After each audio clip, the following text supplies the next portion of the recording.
Welcome to the deep dive. Today we're really getting into some fascinating source material centered on Elon Musk. That's right. We've got documents looking at, well, two big things. Why his political alliance with Donald Trump seemed to fracture, and then what looks like a hugely ambitious roadmap for Tesla in 2025. Exactly. So our mission here is to unpack those reasons for the split, based purely on what's in these sources, and then explore Tesla's concrete plans for the near future. It's quite a contrast, isn't it? Politics, tech, ambition. Definitely. The sources touch on everything from policy clashes to personal tensions, and then these really forward-looking business goals. Okay, so let's kick things off with the political side. The split with Trump, these sources seem to pinpoint a main reason, right? They do, yeah. The most prominent factor that keeps coming up is Musk's reaction to a specific budget law Trump was championing. A really significant disappointment, it seemed. Ah, the one that got described sometimes as the big, beautiful bill. That's the phrase used in some places, yes. But Musk's take, as reported here, was, well, the opposite of beautiful. He publicly criticized it. On what grounds? He argued it would actually increase the federal deficit, not shrink it, which, ran completely counter to his own stated position on fiscal conservatism. And did the sources mention a specific number for that increase? Like how much? Yeah, they estimated around $3.8 trillion over 10 years. So a massive number. Wow. And the material really frames this as a fundamental conflict. Remember, Musk had taken on this role leading the Department for Efficiency, or DOGE as he called it. Right, focused on cutting government waste. Exactly. So seeing a major bill that he believed would add trillions to the deficit. Well, according to these accounts, it basically undermined the entire point of his work there. Okay, so that's a pretty clear clash on core principles, fiscal policy. What else do the sources suggest added to the tension? Well, a second significant factor seems to be friction linked to that ongoing rivalry between Musk and Sam Altman, the CEO of OpenAI.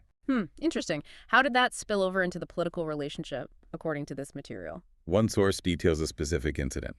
It alleges Musk tried to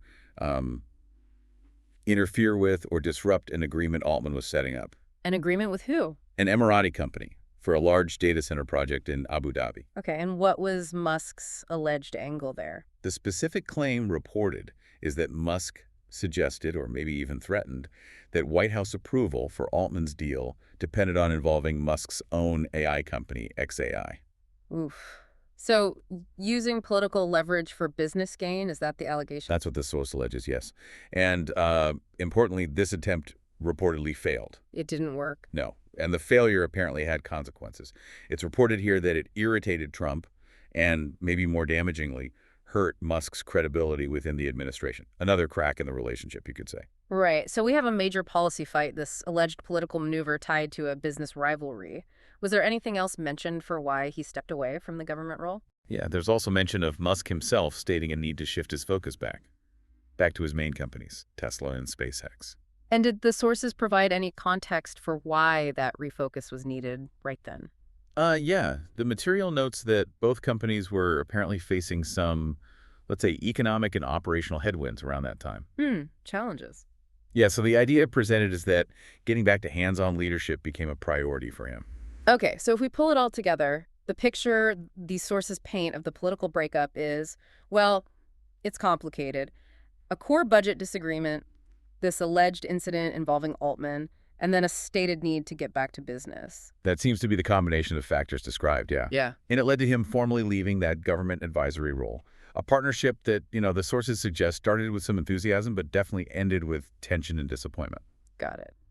Now, one source had a quick but kind of vivid description of Musk's press conference when he left that Doge job. Anything particularly noteworthy there? Just a couple of sort of color details mentioned. A reference to him having a black eye. Really? Yeah, and wearing a T-shirt described as being in the Godfather style.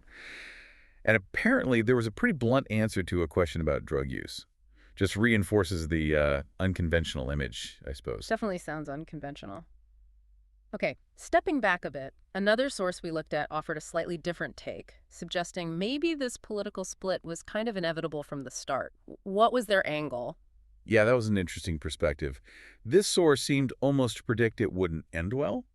Based on their observations of Trump's style, they weren't really taking sides, just describing. Describing what, specifically? Well, for instance, they talked about Trump's use of tariffs, described them almost like a tool, a lever, or even a crowbar. They use the Italian word grimaldello, something to force things open or disrupt the status quo. A disruptive tool. Okay.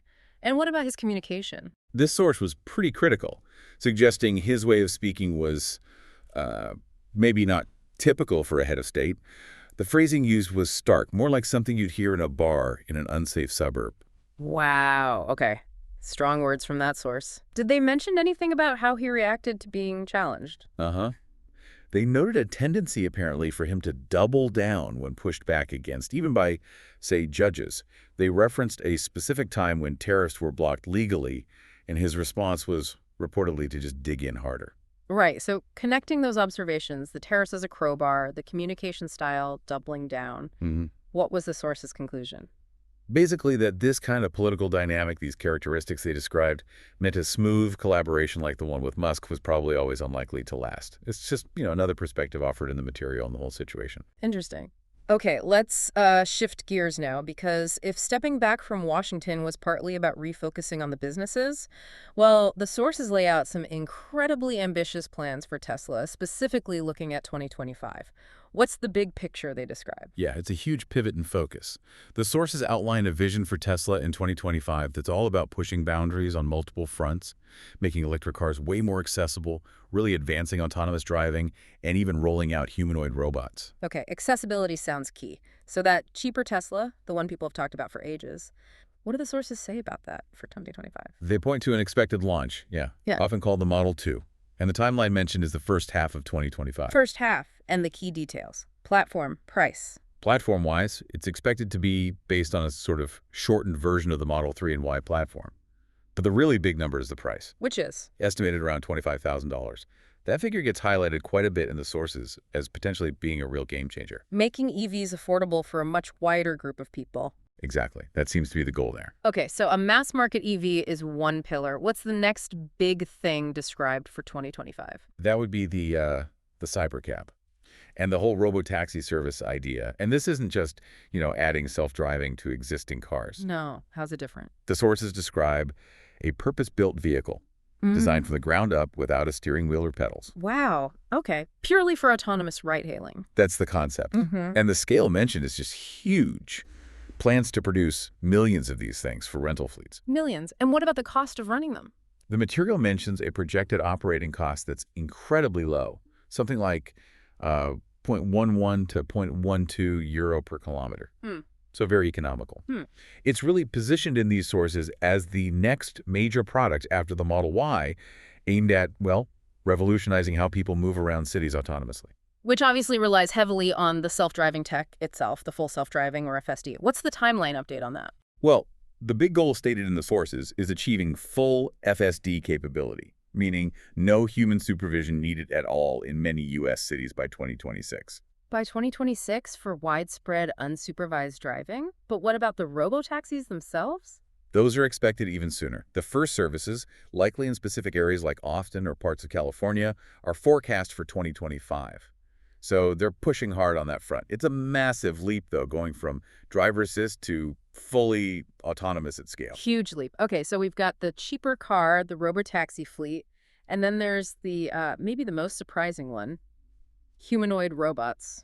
Optimus, what's the 2025 plan there? Yeah, Optimus. The sources detail a significant ramp-up for that project. Ramp up meaning what kind of production numbers are they talking about for 2025? The target mentioned is producing several thousand units by the end of 2025. Thousands of humanoid robots. Where are they going to be used initially? The plan described is for internal use first, handling industrial jobs, repetitive tasks, that sort of thing, inside Tesla's own factories. Okay, starting in-house, but presumably with an eye on wider uses down the line. Oh, absolutely. The long-term potential is framed as much broader, but the near-term 2025 focus described is factory work. And any mention of cost? Yeah, the estimated cost per robot is put somewhere between $20,000 and $30,000. Just the challenge of producing thousands of complex robots like that within a year.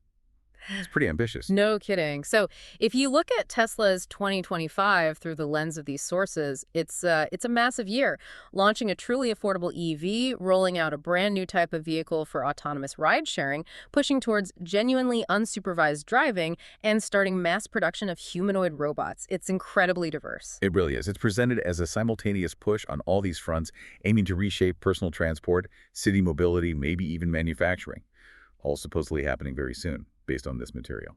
So we've covered quite a bit the specific issues cited behind that political break, and then these incredibly concrete, ambitious plans for Tesla. Yeah, quite the shift in focus described, from navigating Washington to building robots and robotaxis. It really is a stark contrast. And thinking about everything we've just unpacked from these sources, consider the complexities, the tensions described in trying to operate within a government structure versus this almost boundless technological ambition laid out for Tesla. What might that juxtaposition suggest to you about the different arenas where big change happens and maybe the different kinds of challenges you face in each? Something to mull over.